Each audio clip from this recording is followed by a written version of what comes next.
नमस्कार। तो कैसे हैं आप लोग? जी हाँ, हम आज बात करने वाले हैं कुंभ के मेले के बारे में, जो कि अभी-अभी 13 जनवरी को शुरू हुआ है, जो कि 26 फरवरी तक चलने वाला है। आखिर कुंभ के मेले का इतिहास क्या है, उसके कितने प्रकार होते हैं और भी बहुत कुछ जानेंगे इस वीडियो में, तो जुड़े रहिए इस वीडियो के साथ।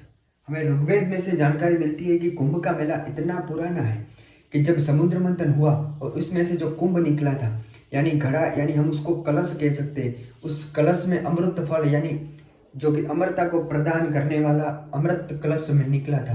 और उसी कलश के लिए देवताओं और असुरों के बीच 12 दिन और रात तक युद्ध हुआ था। इसी दौरान देवताओं ने असुरों से उस कलश को बचाने के लिए, जो देवताओं में से अधिक शक्तिशाली है, जो कि बृहस्पति, शनि, चंद्र और सूर्य को सौंपी गई थी इसकी जिम्मेदारी। और ये 4 देवता उस कलश को लेके जब भागे थे, तो उन्होंने असुरों से बचाने के लिए इन 4 जगहों पर कलश रखा था, यानी हरिद्वार, प्रयाग, नासिक और उज्जैन पे। और उसी में, उसकी याद में, यानी उसी की स्मृति में हम ये महान कुंभ का मेला हम मनाते हैं। ये जो कुंभ के मेला है, इसके 4 प्रकार है। एक होता है अर्ध कुंभ, पूर्ण कुंभ, कुंभ और महाकुंभ। इस साल जो उत्तर प्रदेश यानी प्रयागराज में जो कुंभ का मेला भराया है, वो महाकुंभ है, जो कि 144 साल के बाद आता है। अब जानते हैं उसके प्रकार के बारे में, जिसमें पहला होता है अर्ध कुंभ, यानी हर 6 साल के बाद जो मेला आता है उसे अर्ध कुंभ कहा जाता है, जो कि प्रयागराज और हरिद्वार इन 2 जगहों पर ही होता है।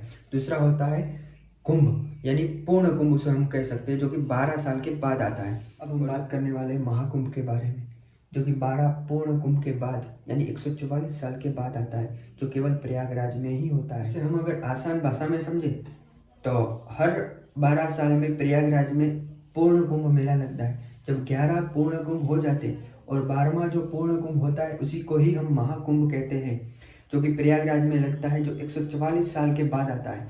इस बार जो प्रयागराज में मेला लगा है वो महाकुंभ है, यानी वो 144 साल के बाद ही आता है, जो कि एक दुर्लभ आयोजन है।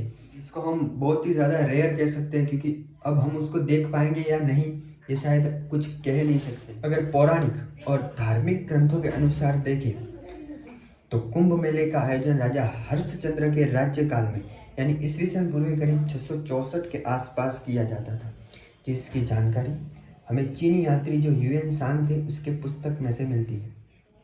अब हम बात करते हैं प्रयाग के पवित्र स्नान के बारे में, जहाँ पे गंगा, यमुना और अदृश्य सरस्वती, ये 3 नदियाँ मिलती है। और इसी में लोग अपने पापों को धोने के लिए, स्नान करने के लिए दूर दूर से आते हैं। ये मेला सिर्फ भारतीयों के लिए ही नहीं बल्कि विश्व प्रसिद्ध है, और विश्व से यही कई लोग आते हैं, जिसमें महान नेता से लेकर साधु और जो अखाड़े में साधु रहते वो भी इस मेले में बड़ी मात्रा में आते। तो दोस्तों, ये कुंभ मेले की जानकारी आपको कैसी लगी कमेंट में ज़रूर बताएं, और ऐसी जानकारी के लिए चैनल को सब्सक्राइब करें। Thank you all.